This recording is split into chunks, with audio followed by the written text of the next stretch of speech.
Good evening. Welcome to Loveworld USA News. I'm TGK Andre. First, a quick look at the top stories this evening. Trump White House launches extraordinary Holy Week celebration honoring Easter. Judge grants DOJ request to drop gun case against accused MS-13 leader Viatora Santos, clearing path for deportation. Governor Newsom signs $2.8 billion bailout for overextended Medicaid program covering illegal immigrants. Department of Transport terminates Texas high-speed rail grant, saving taxpayers over $60 million. Texas teen released on bond after allegedly stabbing track star Austin Metcalf to death. President Donald Trump and the newly established White House Faith Office are spearheading what officials describe as an extraordinary Holy Week celebration, marking a sharp departure from previous administrations. Throughout the week, the White House will distribute a presidential Holy Week proclamation, release a video message from President Trump, and host multiple faith-centered gatherings. These include a formal Easter dinner featuring hymns from the Marine Corps Band, Christian opera, and prayers led by prominent evangelical figures such as Paula White, Franklin Graham, Greg Laurie, and Jensen Franklin. On Holy Thursday, a White House worship service will include communion and scripture readings, accompanied by music from Liberty University's worship ensemble. According to White House Press Secretary Carolyn Leavitt, the faith-focused programming fulfills Trump's campaign promise to prioritize religious freedom and defend Christianity in all public spheres, including government, education, and the military. Leavitt contrasted this year's events with last year's controversy, when the Biden administration marked March 31, 2024, which fell on Easter Sunday, as Transgender Day of Visibility. Trump officials criticized the move as appalling and insulting, framing it as part of a broader assault on the Christian faith. President Trump, accompanied by First Lady Melania and Vice President J.D. Vance, is expected to attend each major Holy Week event. The White House has emphasized its intent to create an inclusive and reverent atmosphere for Christians across the nation as they observe Resurrection Sunday. Let's take a look. The president promised millions of Christians across the country on the campaign trail that he would create a White House faith office when he returned to the White House, and he has delivered on that promise. The White House Faith Office has put together an extraordinary week-long celebration currently underway for Holy Week ahead of Easter Sunday. The president signed a Holy Week proclamation, filmed a special presidential video message, and will be hosting a pre-Easter dinner tomorrow night and a White House staff Easter worship service on Thursday. The president and the First Lady are honored to continue the tradition of the White House Easter egg roll, which will take place on the South Lawn next Monday. A federal judge has approved the Department of Justice's motion to dismiss firearm charges against Henry Josue Viatora Santos, a Salvadoran national accused of being a top MS-13 leader on the U.S. East Coast. The move, announced during a hearing Tuesday in Virginia, signals the government's intent to deport Viatora Santos rather than pursue prosecution. Viatora Santos was arrested in Woodbridge, Virginia on March 27th and charged with illegal possession of a firearm. Attorney General Pam Bondi and FBI Director Kash Patel identified him as one of the most senior MS-13 figures operating in the country. However, the DOJ moved to drop the case on April 9th, less than 2 weeks after his arrest. Magistrate Judge William E. Fitzpatrick granted the dismissal, but stayed the ruling until Friday to allow defense counsel time to consider options, including a potential appeal. Viatora Santos' attorney, Mohamed El Sayed, expressed concern that his client will be summarily deported to El Salvador without due process. El Sayed cited the recent mistaken deportation of another Salvadorian national, Kilmar Abrego Garcia, as a cautionary example. While DOJ officials have not publicly outlined their post-dismissal plans, Attorney General Bondi has confirmed that Viatora Santos will now face deportation as a designated terrorist. She stated that the Trump administration's approach is focused on removing such individuals swiftly to ensure public safety. Judge Fitzpatrick acknowledged the sensitivity of the case, but maintained that prosecutors have the discretion to drop charges. He suggested that any concerns about treatment upon deportation would be more appropriately addressed in a separate proceeding involving the Department of Homeland Security. Watch this. Last Thursday, the 24-year-old was arrested at his Dale City townhome during an early morning raid where agents used a stun grenade to force him out. According to court records, federal agents found these weapons in his garage bedroom, 3 firearms, ammunition, 2 suppressors, plus gang paraphernalia. He was taken into custody on an administrative charge of being in the country illegally and criminally charged with firearm possession by an alien. His arrest was part of a joint task force with the FBI, ATF, ICE, Virginia State Police, and Prince William County Police.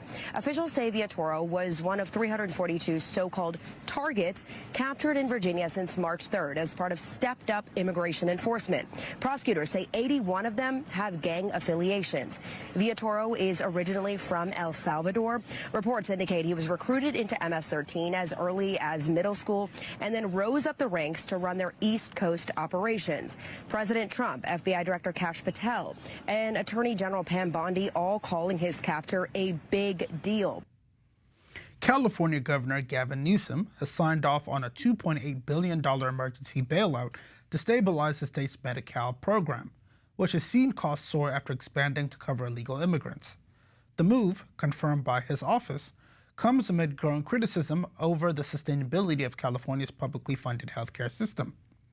The funding packages is part of a larger request the government made last month for a $3.4 billion loan from the state's general fund to help close a $6.2 billion shortfall in Medi-Cal, California's Medicaid program. Medi-Cal serves approximately 15 million people, including 1.6 million non-citizens, after a recent expansion made all income-eligible residents, regardless of immigration status, eligible for coverage.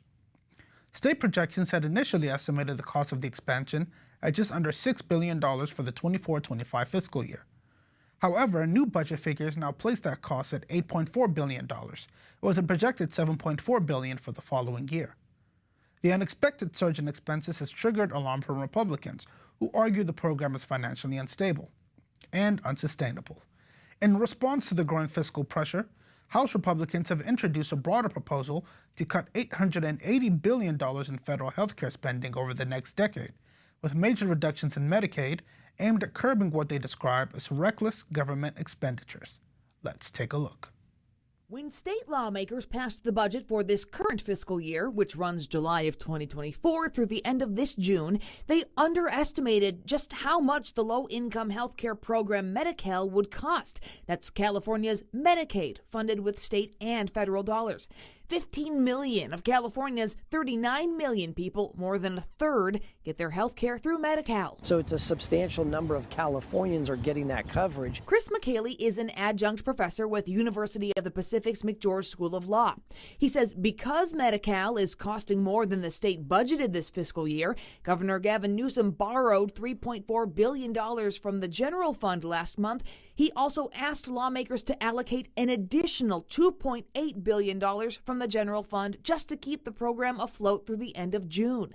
Lawmakers did that on Thursday by passing AB 100, something called a Budget Bill Junior, which amends the current budget. Newsom signed it Monday. It goes into effect immediately and unlocks matching federal Medicaid dollars. So why is Medi-Cal over budget? So according to the Department of Finance, we've seen a big increase in the cost of providing medical services, particularly in the cost of pharmaceuticals and other medicines. But we've also seen a substantial increase in the number of individuals covered who are undocumented individuals. Starting in 2024, California expanded Medi-Cal eligibility to include all low-income undocumented immigrants. Republican state lawmakers pushed back against AB 100, saying, in part, this spending bill throws nearly $3 billion towards benefits for illegal immigrants with zero accountability for how costs got so out of control. Newsom has defended Medi-Cal's expansion, saying that making preventive care accessible to all low-income people helps save the state money in the long run.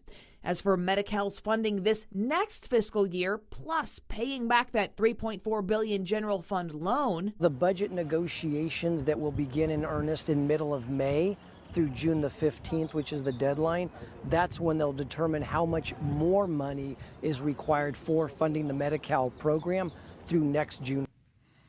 More stories after this break. Don't go anywhere. It's one of the most important days, in my opinion, American history. It's our declaration of economic independence. My fellow Americans, this is Liberation Day.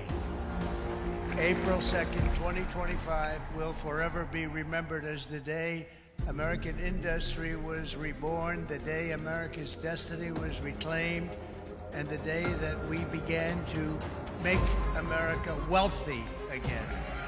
American steel workers, auto workers, farmers, and skilled craftsmen watched in anguish as foreign leaders have stolen our jobs, foreign cheaters have ransacked our factories, and foreign scavengers have torn apart our once beautiful American dream. Our country and its taxpayers have been ripped off for more than 50 years, but it is not going to happen anymore. We are finally putting America first. In a few moments, I will sign a historic executive order instituting reciprocal tariffs on countries throughout the world. We will supercharge our domestic industrial base. We will pry open foreign markets and break down foreign trade barriers. More production at home will mean stronger competition at lower prices. From this day on, we're not going to let anyone tell us that American workers and families cannot have the future that they deserve. We're going to produce the cars and ships, chips, airplanes, minerals, and medicines that we need right here in America.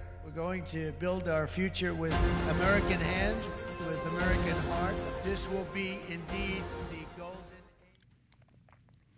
The U.S. Department of Transportation announced Monday it has canceled a $63.9 million federal grant for a high-speed rail project in Texas, citing unsustainable costs and lack of feasibility, thereby saving taxpayers over $60 million.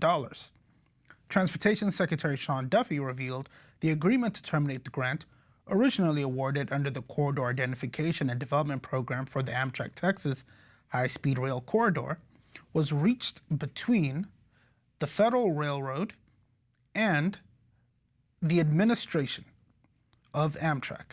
The project, known as the Texas Central Railway, aimed to connect Dallas and Houston via a high-speed train. The Texas Central Railway was initially pitched as a privately funded endeavor, but spiraling cost estimates, reportedly exceeding $40 billion, forced project leaders to turn to federal support. The DOT said such figures rendered the proposal financially unrealistic and placed undue risk on public funds. Amtrak, already dealing with persistent operational challenges and funding shortfalls, will now be able to shift its focus to improving existing infrastructure, particularly along the aging Northeast Corridor.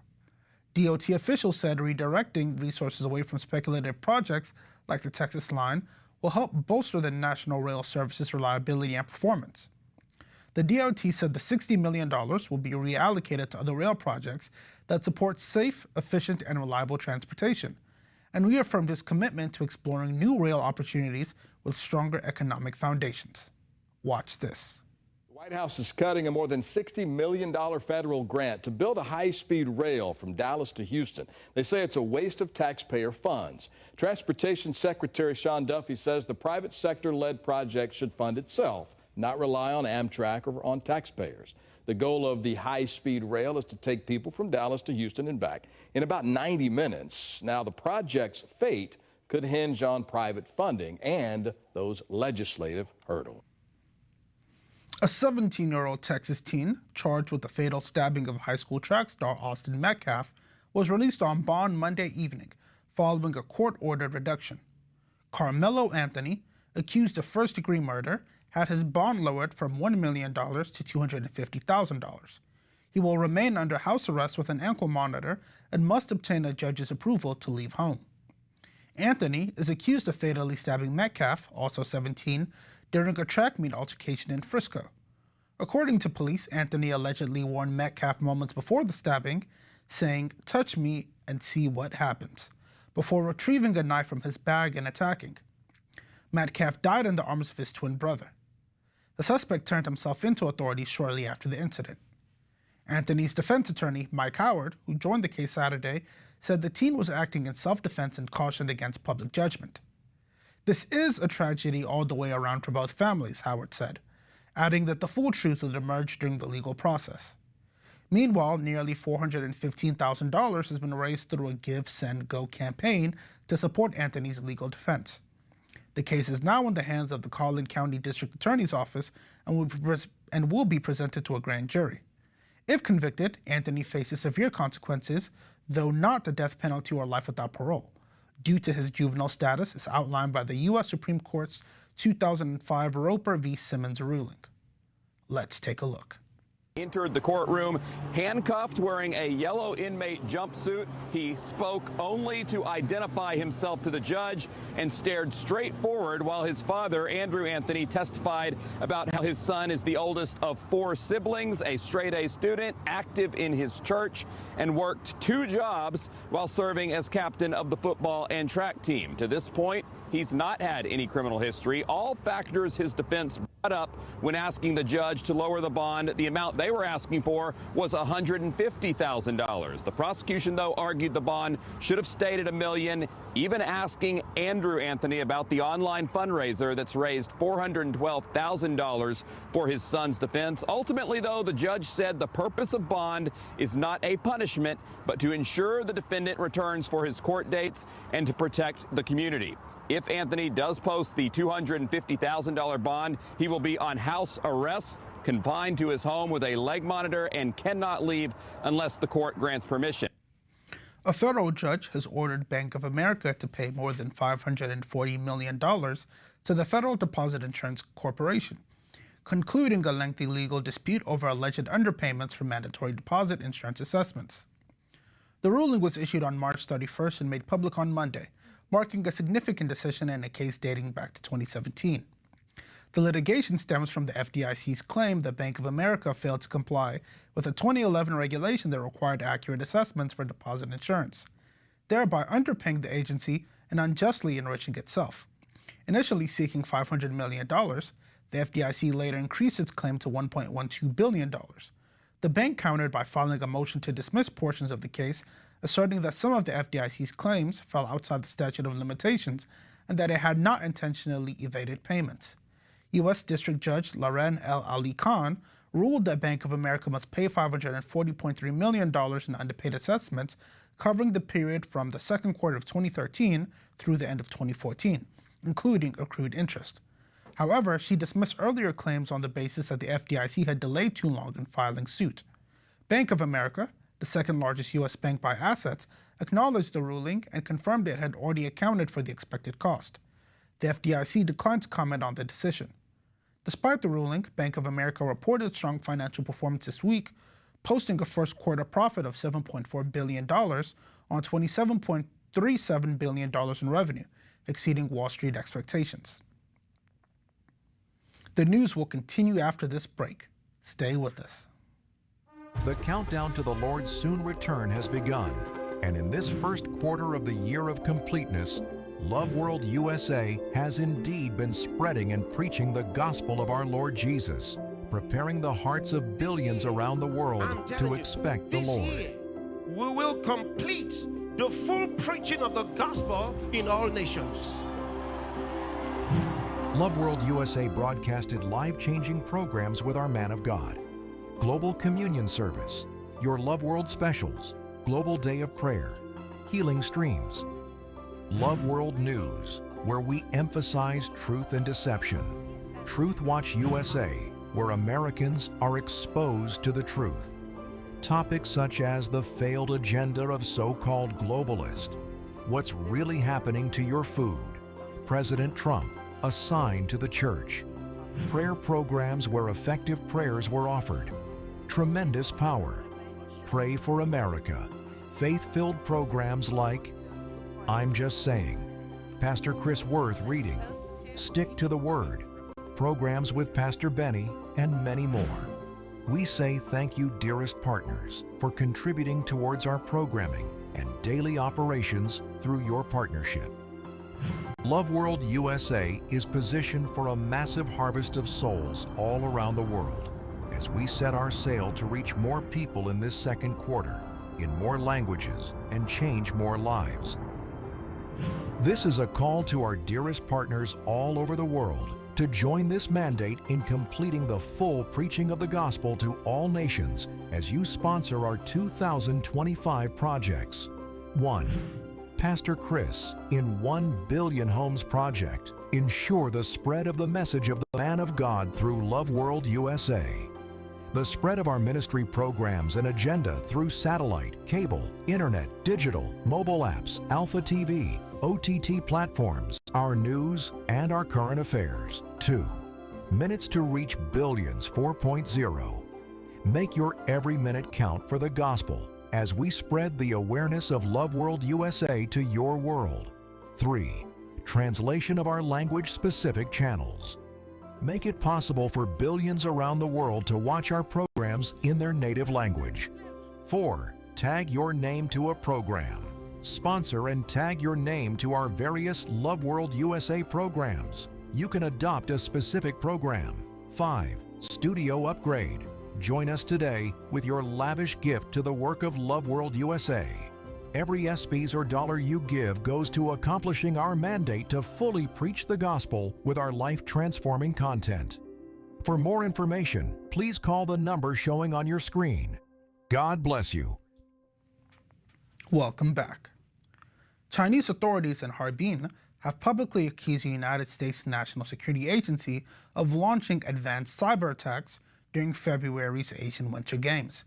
According to a report by China's state-run Xinhua news agency, the attacks targeted critical infrastructure in the Heilongjiang province, including sectors such as energy, transportation, water conservancy, communications, and national defense research. The Harbin Public Security Bureau named 3 alleged NSA agents and added them to a national wanted list. Chinese investigators claimed the cyber operations were intended to disrupt China's critical information infrastructure, sow social instability, and exfiltrate confidential information. They further alleged that the attackers activated pre-installed backdoors on Microsoft Windows systems during these games. In a notable escalation, the report also implicated the University of California and Virginia Polytechnic Institute and State University, though it did not specify how the institutions were involved. These claims come amid intensifying tensions between the U.S. and China, both economically and diplomatically. The trade war has widened to include technology, travel advisories, and cultural exchanges, including the suspension of U.S. film imports into China. The U.S. government has not responded directly to the latest allegations, but it routinely accuses Chinese state-sponsored hackers of targeting its infrastructure and federal agencies. Just last month, the U.S. Department of Justice indicted several Chinese nationals for cyber espionage targeting sensitive government entities and allies in Asia. China, which denies any involvement in overseas attacks, has increasingly turned the tables in recent years, accusing Washington of espionage against Chinese firms like Huawei. Let's take a look.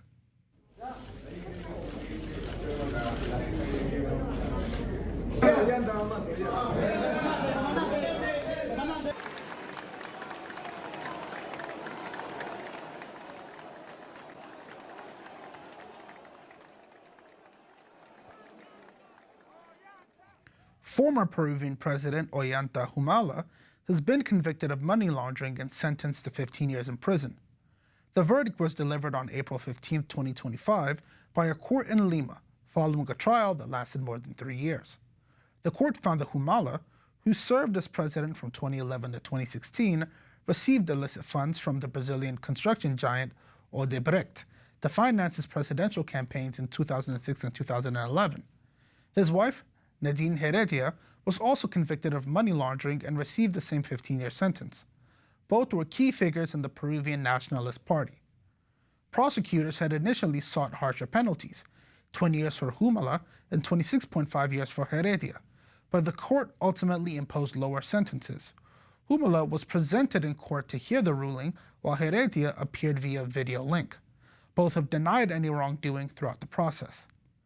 The case is part of a broader scandal involving Odebrecht, which admitted in 2016 to paying massive bribes to officials and political parties across Latin America in exchange for public contracts.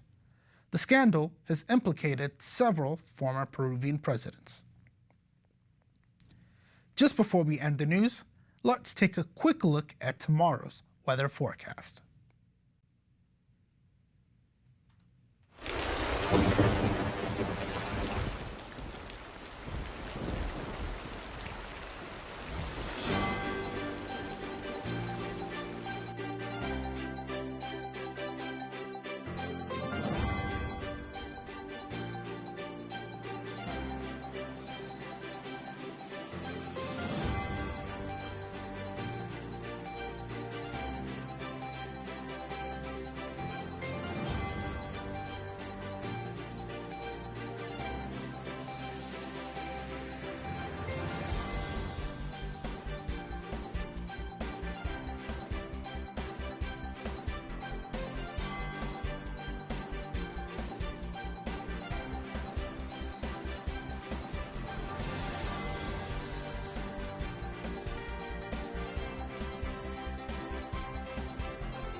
And to end the news today, a quick recap of the headlines. Trump White House launches extraordinary Holy Week celebration honoring Easter. Judge grants DOJ request to drop gun case against accused MS-13 leader Villa Santos, clearing path for deportation. Governor Newsom signs $2.8 billion bailout for overextended Medicaid program covering illegal immigrants. Department of Transport terminates Texas high-speed rail grant, saving taxpayers over $60 million. Texas teen released on bond after allegedly stabbing track star Austin Metcalf to death. And that's the news for today. Join us same time tomorrow for more news. I'm TGK Andre. Good night and God bless you.